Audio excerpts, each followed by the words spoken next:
Hello दोस्तों, मैं अर्चना ma'am आपके अपने YouTube channel as Aparna classes में आप सभी का स्वागत करती हूँ।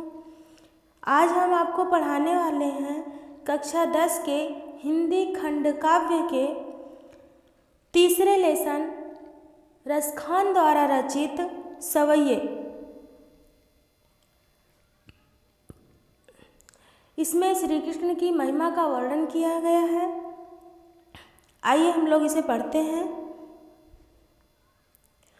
मानुष हो तो वही रस खानी, बसो ब्रज गोकुल गाँव के ग्वारन।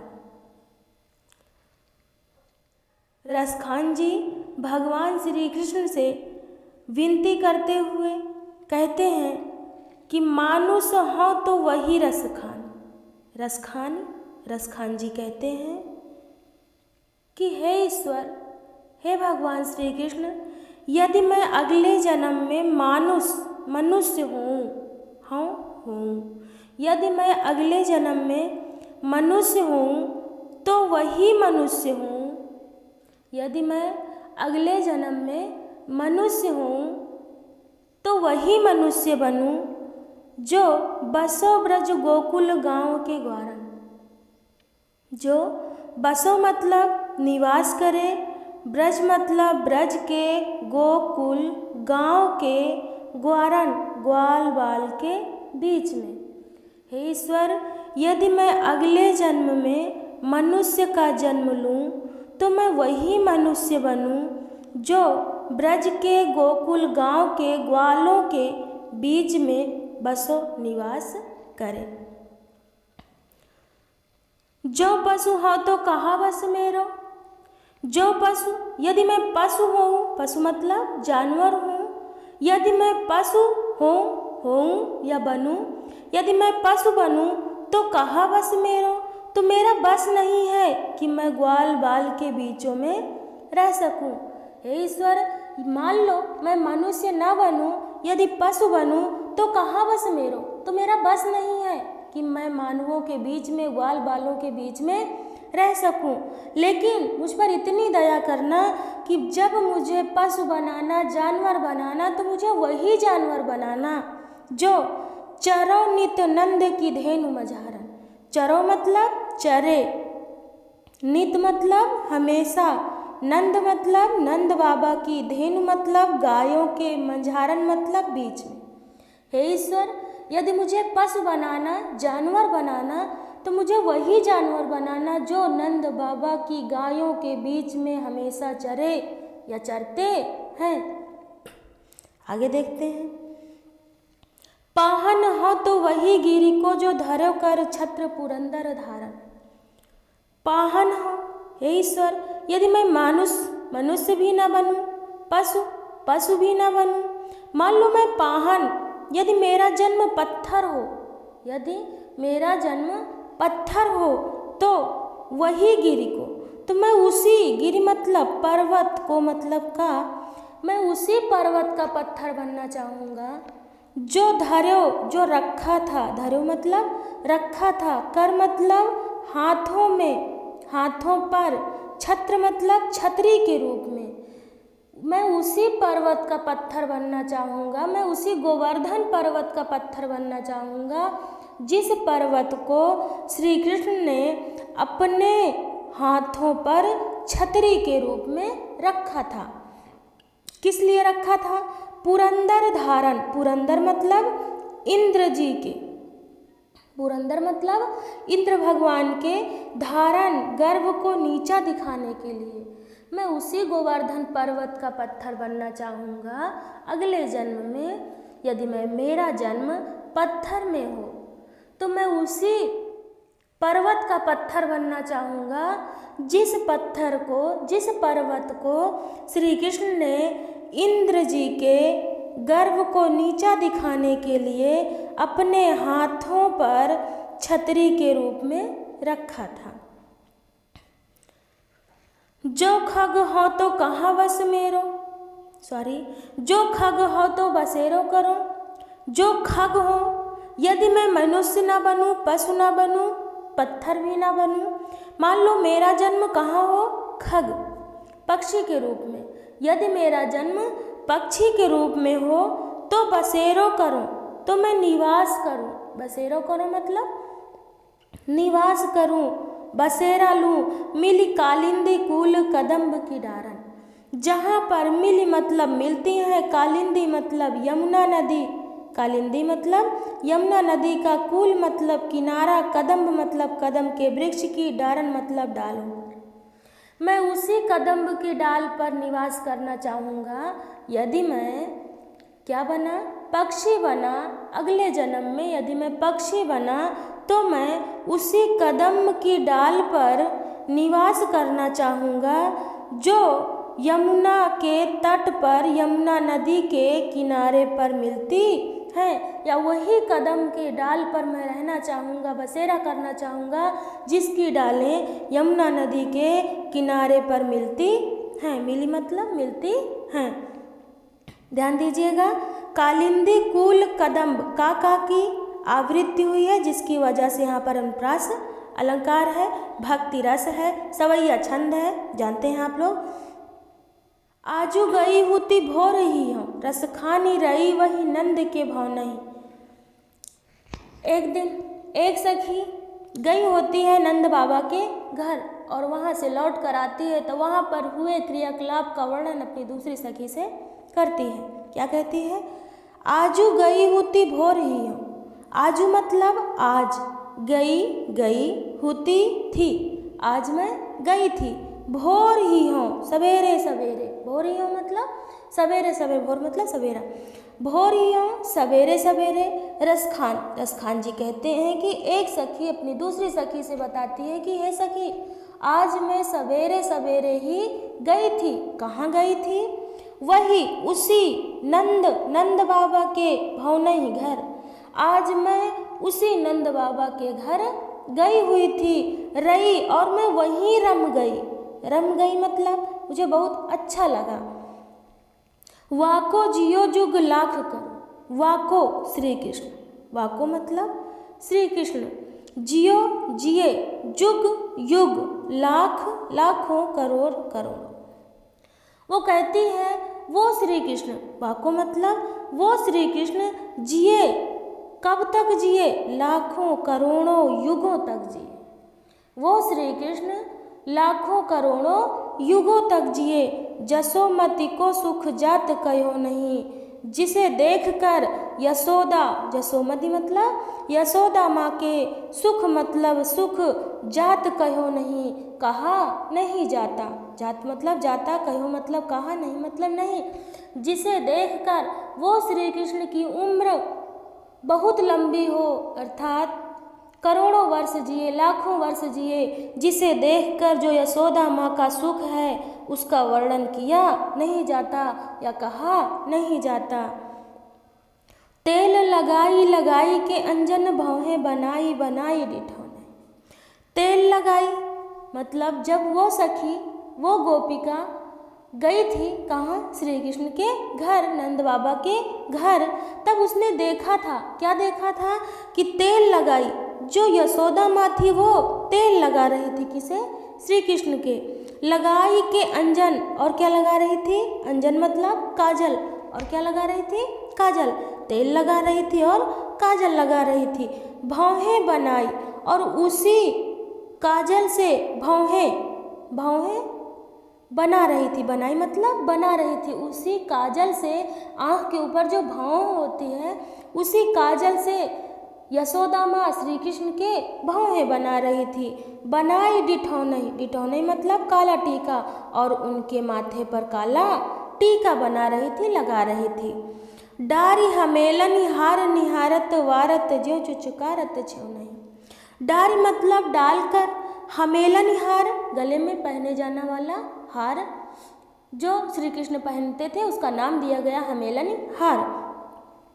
श्री कृष्ण के गले में हमेलन हार डालकर निहारत देखती हैं, निहारत मतलब देखती हैं, वारत और न्यौछावर करती हैं, ज्यों जिस प्रकार से चुचकारत पुचकारती हैं, प्रेम करती हैं, छौनई छोटे बच्चों को।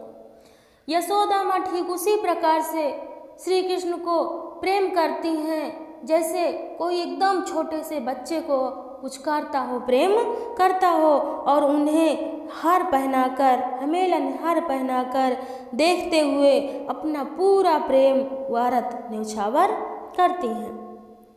पुनरुक्ति प्रकाश अलंकार बनाई बनाई में, लगाई लगाई पुनरुक्ति प्रकाश अलंकार, जियो जुग जा की आवृत्ति हुई है जिससे अनुप्रास अलंकार है। आइए आगे देखते हैं। धूरी भरे अति शोभित श्याम जो तैसी बनी सिर सुंदर चोटी। धूरी धूल से, भरे सने हुए, अति अत्यधिक शोभित सुशोभित होते हैं या अच्छे लगते हैं श्यामजू श्री कृष्ण जी। रसखान जी कहते हैं कि धूल में सने हुए अत्यधिक सुशोभित लग रहे हैं कौन? श्री कृष्ण जी। श्री कृष्ण जी धूल में सने हुए, धूल में खेलते हुए अत्यधिक सुशोभित हो रहे हैं। तैसी बनी सिर सुंदर चोटी, और तैसी वैसी ही बनी हुई है सिर, सिर पर सुंदर सुंदर चोटी मतलब बाल की चोटी, और उनके सिर पर उसी तरह से उनकी चोटी भी अच्छी लग रही है, चोटी भी वैसे ही सुंदर बनी हुई है। खेलत खात फिरे अंगना पग पैजनी बाजत पीरी कछोटी। खेलत खेलते हुए, खात खाते हुए, फिरे घूम रहे हैं अंगना आंगन में। श्री कृष्ण जी उसी मिट्टी में, धूल में खेलते हुए, खाते हुए पूरे आंगन में घूम रहे हैं।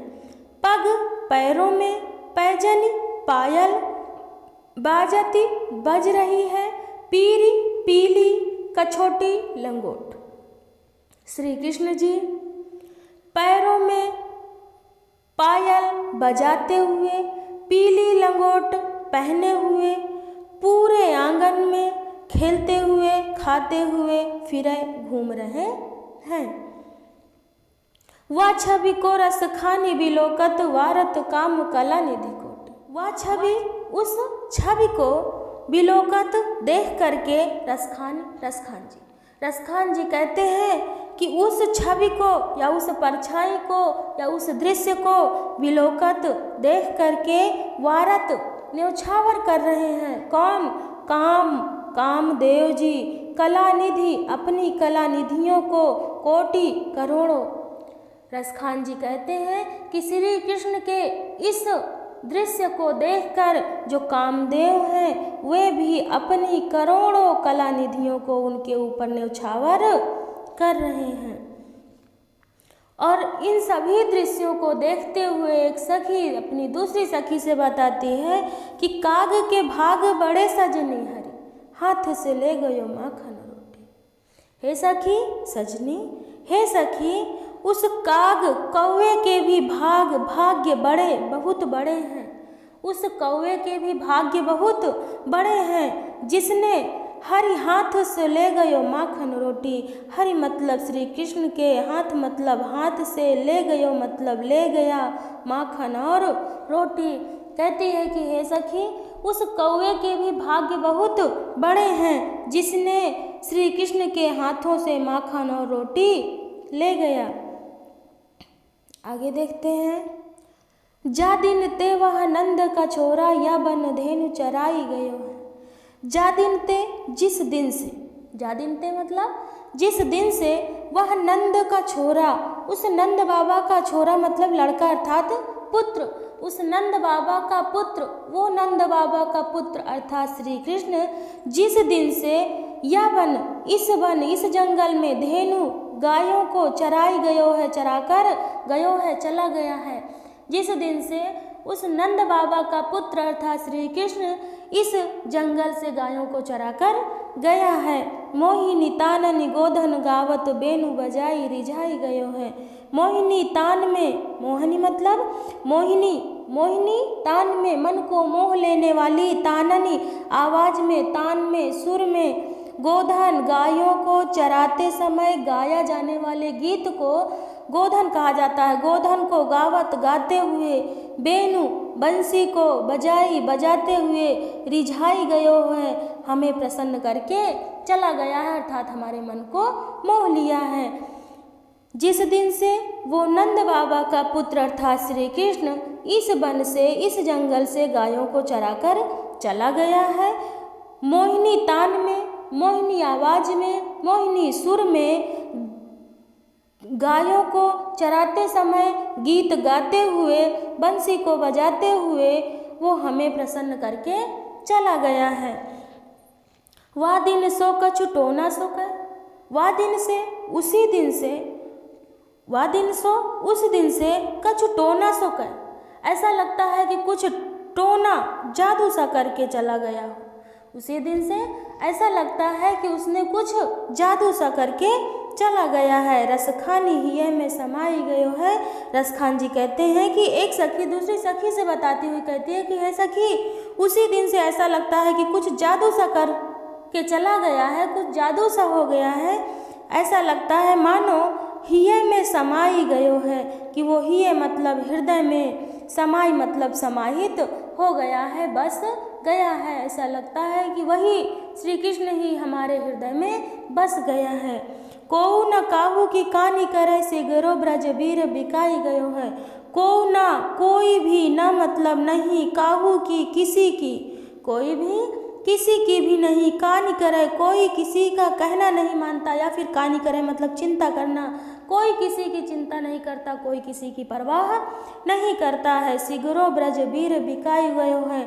सिगरो मतलब संपूर्ण, ब्रज मतलब ब्रज के, वीर मतलब लोग, संपूर्ण ब्रज के लोग बिकाई गयो है। ऐसा लगता है कि संपूर्ण ब्रज के लोग उसी के हाथों बिक गए हैं, और कोई किसी की चिंता नहीं करता, या फिर और कोई किसी का कहना नहीं मानता है। आगे देखते हैं। कान भये बस बांसुरी के, अब कौन सखी हमको चाहिए। एक सखी अपनी दूसरी सखी से कहती है कि हे सखी, कान्हा जी भय हो गए हैं बस में बांसुरी के, मुरली के। हे सखी, श्री कृष्ण जी अब तो मुरली के बस में हो गए हैं, अब कौन सखी हमको चाहिए। हे सखी, अब कौन हमको चाहिए, हमें कौन चाहेगा, हमें कौन प्रेम करेगा। अब हमें कोई प्रेम करने वाला नहीं है, अब तो श्री कृष्ण जी मुरली के बस में हो गए हैं, अर्थात वो सिर्फ मुरली से प्रेम करते हैं। निसदौस राह संग साथ लगी, निसदौस रात दिन, निसदौस मतलब रात दिन, निस मतलब रात, दौस मतलब दिन, रातों दिन राह रहती है, संग साथ, हमेशा साथ साथ, उन्हीं के संग में साथ साथ लगी रहती है। यह मुरली रातों दिन श्री कृष्ण के साथ में लगी रहती है। यह सौतन तापन क्यों सहिए, हम क्यों सहें तापन दुख को, सौतन रूपी दुख को। इस सौतन के रूप में जो दुख है, ये जो मुरली सौतन के रूप में है, इस दुख को हम ही क्यों सहें, हम नहीं सहेंगे।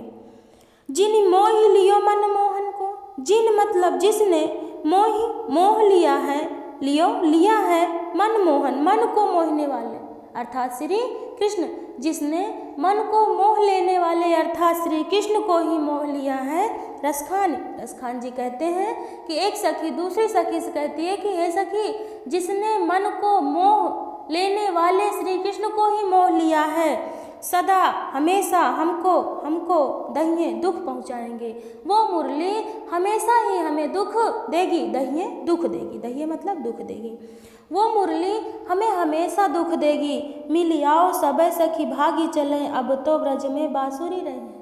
हे सखी आओ मिल करके, मिली मतलब मिल करके, आओ मिल करके सबे सखी, सभी सखियाँ लोग, आओ सखी हम सभी सखियाँ लोग मिल करके भाग चलते हैं। अब तो ब्रज में बांसुरी रही है, अब तो ब्रज में सिर्फ बांसुरी ही रहेंगी, हम नहीं रहेंगे, क्योंकि श्री कृष्ण जी सिर्फ प्रेम करते हैं किससे, बांसुरी से, मुरली से, तो अब ब्रज में वही रहेगी, हम नहीं रहेंगे।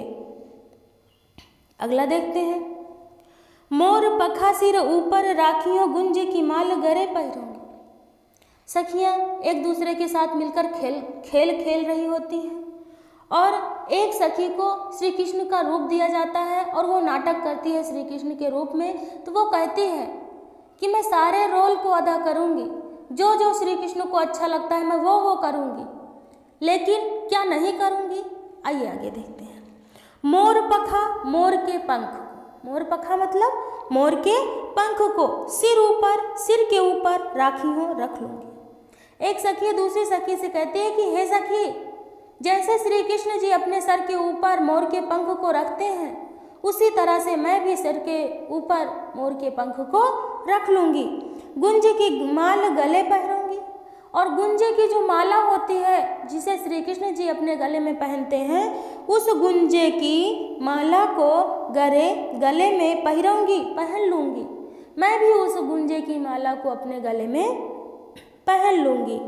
ओढ़ी पीतम्बर लय लकुटी, ओढ़ी मतलब ओढ़ लूँगी, पीतम्बर मतलब पीला वस्त्र। जिस प्रकार से श्री कृष्ण जी पीला वस्त्र ओढ़ते हैं, उसी प्रकार से मैं भी पीला वस्त्र ओढ़ लूँगी। लय लकुटी, और लकुटी भी ले लूँगी। जिस लकुटी को लेकर श्री कृष्ण जी गायों को चराते हैं, मैं भी उस लकुटी को ले लूँगी। वन गोधन ग्वारन संग फिरूंगी, और वन जंगल में गोधन गायों को चराते समय गीत भी गाऊंगी। गोधन मतलब वही गीत होता है जो गायों को चराते समय गाया जाता है। मैं भी जंगल में गायों को चराते समय गीत को गाऊंगी। ग्वारन और ग्वालों के संग साथ में फिरूंगी, घूमूंगी। मैं भी गीतों को गाते हुए ग्वाल बालों के साथ में घूमूंगी। भाव तो वो ही मेरो रस खान, रसखान जी कहते हैं कि वो सखी कहती है कि हे सखी, भाव तो जो जो अच्छा लगता है वो ही मेरे श्री कृष्ण को, मेरे वो ही श्री कृष्ण को, मेरे श्री कृष्ण को जो जो अच्छा लगता है सो तेरे का है सब स्वांग करूँगी। वो सो मतलब वो तेरे कहने से, काहे मतलब कहने से सभी स्वांग नाटक को करूँगी। जो जो मेरे श्री कृष्ण को अच्छा लगता है वो तुम्हारे कहने से मैं सभी नाटक को करूँगी। लेकिन क्या नहीं करूँगी? या मुरली धर की अधरान धरी अधरान धरूँगी। लेकिन या मुरली इस मुरली को, लेकिन या मुरली इस मुरलीधर की, मुरलीधर मतलब श्री कृष्ण, मुरली को धारण करने वाले, मुरली को रखने वाले अर्थात श्री कृष्ण। या मुरलीधर की, इस मुरलीधर की जो श्री कृष्ण की ये मुरली है, बंसी है। अधरान धरी, जो अपने अधरान मतलब होठों पर, धरी मतलब रखते हैं। ये जो मुरली है श्री कृष्ण की, जिसे वे अपने होठों पर रखते हैं। अधरा होठों पर, नहीं ना मतलब नहीं, धरूंगी मतलब रखूंगी। लेकिन इस मुरली को जिसे वे अपने होठों पर रखते हैं, उसे मैं अपने होठों पर नहीं रखूंगी। मतलब जो जो वो करते हैं मैं सब कर सकती हूँ, लेकिन इस मुरली को जो अपने होठों पर रखते हैं, इसे मैं अपने होठों पर नहीं रखूंगी। क्यों? क्योंकि सबसे बड़ा दुख का कारण गोपियों के लिए कौन है? मुरली। आइए इसका एक और पार्ट है कवित्व, इसे भी पढ़ लिया जाता है। गोरज बिराज भाल लह लही बनमाल, आगे गैया पाछे ग्वाल गावे मृदु बानी रे। एक सखी दूर से देखती है तो उसे ऐसा लगता है कि श्री कृष्ण जी आ रहे हैं। वो अपनी दूसरी सखी से बताती है, क्या बताती है? गोरज, गायों के, गो मतलब गायों के, रज मतलब धूल, गायों की धूल। गायों की धूल कैसे? गायों की धूल इस प्रकार से कि गायों के पैर से उठने वाली धूल। गायें चलेंगी तो पीछे जब उनका खुर होता है ना, पैर का खुर होता है, वो जब आगे बढ़ाएंगे वो, तो उसी खुर के माध्यम से थोड़ी थोड़ी मिट्टी उठती है, वही धूल। गोरज, गायों की धूल। बिराजे, विराजमान है। भाल, मस्तक पर। लहलही, लहलहा रहा है। बनमाल, बनों की माला। गायों की धूल मस्तक पर विराजमान है और बनों की माला लहलहा रही है। आगे गैया, आगे आगे गैया गायें हैं। पाछे ग्वाल और पीछे पीछे ग्वाल बाल है। गावें मृदु बानी रे, गावें मतलब गा रहे हैं, मृदु मतलब मीठी, बानी मतलब बाणी में। हे सखी, मुझे ऐसा लग रहा है कि श्री कृष्ण जी आ रहे हैं, क्योंकि गायों की धूल उनके सर पर उनके माथे पर विराजमान है। बनों की माला लहलहा रही है। आगे आगे गायें आ रही हैं और पीछे सभी ग्वाल आ रहे हैं और मीठी मीठी वाणी में आवाज में गाते हुए चले आ रहे हैं। तैसी धुनी बांसुरी की मधुर मधुर जैसी, बंक चित्तवनी मंद मंद मुस्कानी री। है सखी, तैसी धुनी, जैसे वो लोग गाना गा रहे हैं वैसी ही ध्वनि है, आवाज है। किसकी? बांसुरी की। जैसे वो गाना गा रहे हैं उसी प्रकार से बांसुरी की भी धुन है, मधुर मधुर जैसी, मीठी मीठी जैसी। और वैसे ही मुरली की भी आवाज़ मीठी मीठी है, बंक चितवनी। और जैसे मुरली बजाते समय बंक मतलब तिरछी, चितवनी मतलब नज़र होती है श्री कृष्ण की, उसी प्रकार से बंसी बजाते हुए उनकी भी नज़र तिरछी है। मंद मंद मुस्कान री, मंद मंद मतलब धीरे धीरे, मुस्कान री मतलब मुस्का रहे हैं और धीरे धीरे उसी तरह से वो मुस्कुरा भी रहे हैं। कदम विटप के निकट तटनी के तट, कदम मतलब कदम के, विटप मतलब वृक्ष के, निकट मतलब पास। और ये सभी स्थिति कहाँ हो रही है? कदम के वृक्ष के पास। और ये कदम का वृक्ष कहाँ है? तटनी के तट। तटनी मतलब यमुना नदी के, तट मतलब किनारे पर। यमुना नदी के किनारे पर कदम के वृक्ष के पास। ऐसा लगता है कि श्री कृष्ण जी आगे आगे गाय हैं और पीछे पीछे अपने सभी ग्वालों के साथ में आ रहे हैं। आगे देखते हैं। आटा चढ़ी चाय पीत पट फहरानी। आटा मतलब अटारी पर, छत पर चढ़ी, चढ़ करके, चाय आओ देखते हैं। ये सखी, आओ हम लोग अटारी पर चढ़कर अर्थात छत पर चढ़कर देखते हैं। पीत पट फहरानरी, पीत मतलब पीला, पट मतलब वस्त्र, फहरानरी मतलब फहरा रहा है। ये सखी, आओ हम लोग देखते हैं। ये सभी स्थितियाँ तो ठीक हैं, लेकिन इसके साथ साथ पीला वस्त्र भी फहरा रहा है, जिससे मुझे पूरा विश्वास है कि श्री कृष्ण ही आ रहे हैं। रस बरसावे तन तपनि बुझावे नहीं, प्राणनि रिझावे वह आवे रस खानी री। ये सखी अपनी सखी से कहती है, एक सखी दूसरी सखी से कहती है कि हे सखी, रस बरसावे, रसों की, आनंदों की वर्षा कर रहे हैं। कौन? श्री कृष्ण जी। तन शरीर के, तपनी दुख को, नैनन और आँखों के प्यास को बुझा रहा है। शरीर के दुख को समाप्त कर रहा है और आँखों की प्यास को बुझा रहा है।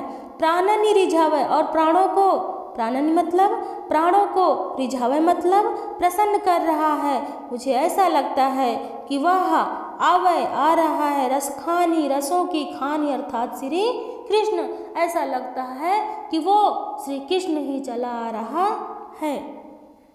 रस, रसों की, आनंदों की, वर्षावे, वर्षा कर रहा है। तन, शरीर की, तपन, दुख को, बुझावे, समाप्त कर रहा है। और ये बुझावे इसके लिए भी, नयन, आँखों के प्यास को भी बुझा रहा है। प्राणनि रिझावे, प्राणों को प्रसन्न कर रहा है, प्राणियों को प्रसन्न कर रहा है। वह आवे रस खान री, मुझे ऐसा लगता है कि वह रसों की खान अर्थात श्री कृष्ण ही चला आ रहा है। उम्मीद करते हैं कि आपको ये दोनों शीर्षक, सवैये और कवित्त बहुत अच्छे से समझ में आया होगा। ठीक है, ओके, थैंक यू।